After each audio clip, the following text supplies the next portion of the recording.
But whatever form they may have taken, one fact is common to all past ages, viz. The exploitation of one part of society by the other.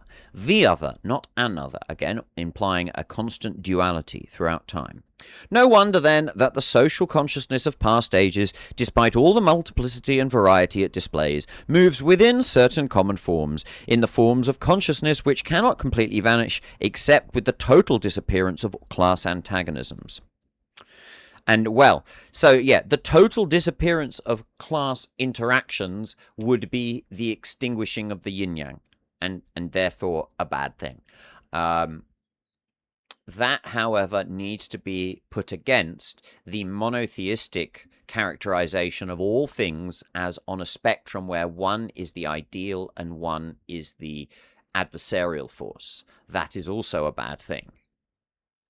The communist revolution is the most radical rupture with traditional property relations. No wonder that its development involves the most radical rupture with traditional ideas. And he is explicitly revolutionary here, and obviously that can always get dangerous.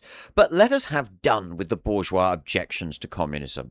We have seen above that the first step in the revolution by the working class is to raise the proletariat to the position of ruling class, to win the battle of democracy.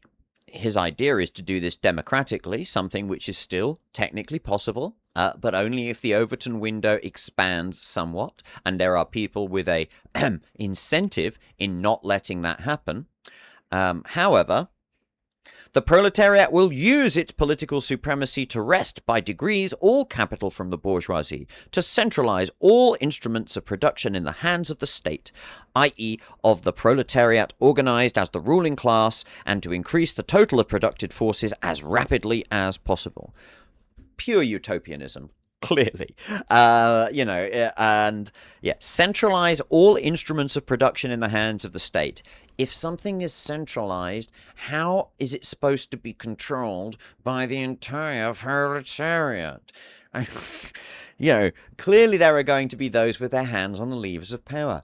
How does that not just immediately become another bourgeoisie? And yes, that is exactly what happened in the Soviet Union. But that does not mean that all attempts at lifting the standard of living for the basic worker, and meaning they don't have to constantly work only to support themselves, doesn't mean that all attempts of that nature are doomed to failure.